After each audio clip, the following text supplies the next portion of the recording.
意大利在二战时作为轴心国，试图和纳粹德国和日本一起瓜分世界。相较于另外两个来说，意大利是完全没有存在感的。纳粹德国把欧洲搞得翻天覆地，死去活来的，还去非洲继续折腾。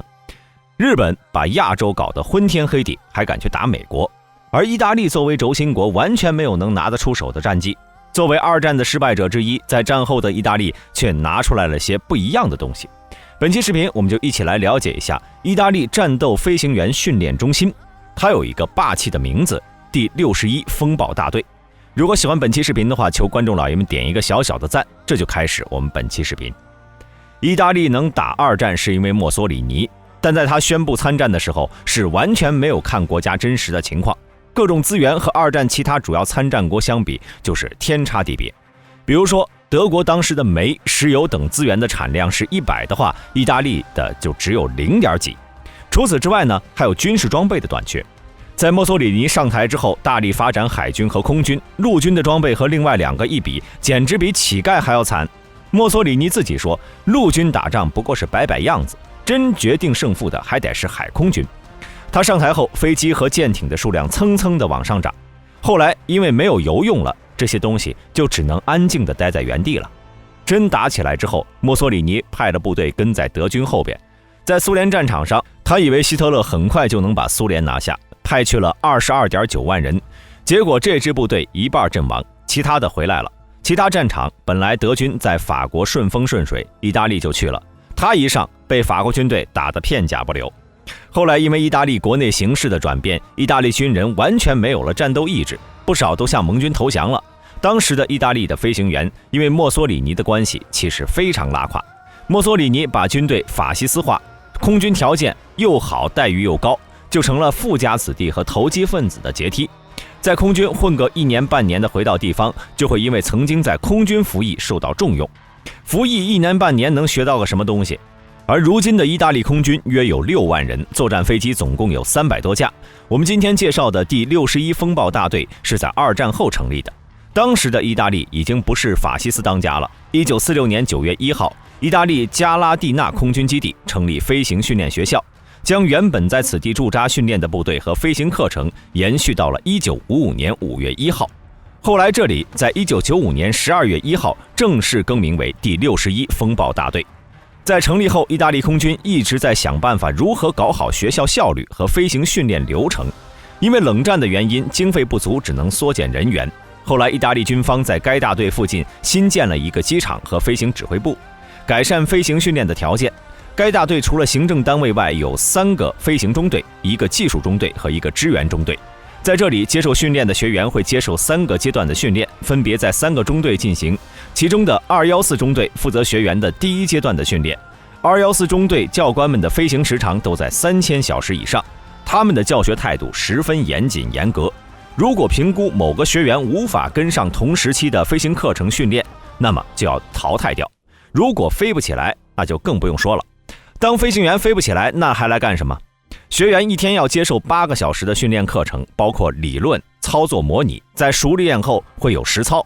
第1阶段总体来说是6个月，能够熟练操作上天后，每半个月会有4小时的实际飞行，以免理论学多了，时间长了忘了飞机怎么操作。第2阶段的训练在213中队进行，学员训练操作 T339C 教练机。T339 是从 MB339 教练机改进而来的。MB339 是意大利马基飞机公司为意大利空军研制的教练机，为的是取代之前老旧的教练机，执行训练任务。加载上武器的话，也可以作为攻击机使用。它有 A、B、K、C 4个型号。339C 在1985年12月首飞，研制的目的是为了更有效的训练和执行近距离的空战支援打击任务。除此之外，比前面的型号 339C 多了一项空中加油。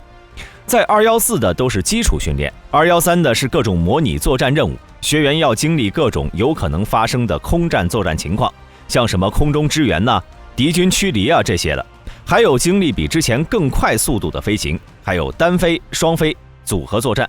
虽然 339C 有空中加油的功能，但并不在学员的训练之中。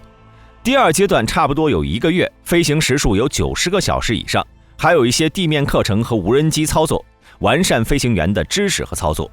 第3阶段的训练由212中队负责。212中队的训练主要是战斗机飞行员，训练机由之前的 T339C 换成了更高级的 T346 高级教练机。346在2004年7月完成首飞，但不知道什么原因，到2007年才得到意大利空军的订单。它被称为世界第一种第5代高级教练机。当时面对各国第5代战机的相继服役，346也算火热了一把。配置有数字化导航系统、夜视镜操作和头盔显示系统。在这一阶段接受训练的学员会增加训练任务以及强度，还会进行双机或者是多机编队飞行，同时还需要学员掌握空对空、空对地任务。平常的训练内容比起前面2个阶段也要丰富得多，包括离心耐力训练、视距内外空战、紧急起飞拦截、翼机种空战训练、1对1、1对多缠斗训练、执行防空任务、模拟发射视距外、空对空飞弹等一系列对空任务。对地任务有在中低高度使用夜视镜和头盔显示器投掷常规炸弹和精确导引炸药，密接支援作战夜间飞行和多兵种联合作战。第3阶段的实际飞行和模拟课程各一半，一般都会在8个半月，如果遇上什么放假呀、国庆啊特别的日子了，就会延长。加拉蒂纳不光训练意大利本国的飞行员，随着设施、装备、理论等教学条件的完善，加拉蒂纳已经成为国际飞行训练基地，有不少国家派遣学员前去加拉蒂纳学习训练。在去年，日本自卫队就曾经派飞行员到加拉蒂纳。要知道，在这次之前，日本自卫队飞行员都是去美国参加训练的。除了飞行员外，还会派出飞行教官，接受 F-35战斗机的高级训练。他们的计划是先去加拉蒂纳，次年再去萨丁岛的德西莫马努空军基地。到时候还会有德军的飞行员，2战轴心国再聚首了，属于是。日本自卫队这次来意大利，除了加拉蒂纳优秀的训练外，还是因为2国空军装备的共同性，比如说都有 F-35。据说日本这次派飞行员去，主要是为了训练 F-35B 的垂直起降，以方便以后部署到2栖攻击舰上。意大利之前订购了47架 F-35A、14架 F-35B， 不过因为各种原因没有全部交付。除了提供训练外，加拉蒂纳还有异种机对抗训练来丰富学员，同时锻炼飞行教官的能力。毕竟这些教官也是准备打仗的。加拉蒂纳的飞行教官除了意大利军队里边的，还会有外国教官一同交流学习。现在的意大利空军虽然在欧洲来看的确一般，不过在地中海还是能称王称霸的。除了 F-35之外，还有不少的台风战斗机，对于地中海那片来说，已经可以说是战力天花板了。那么大家对这些有什么看法呢？欢迎在下面的评论区留言。好了，今天的视频就到这里，想了解更多，记得点个关注，下期视频我们不见不散。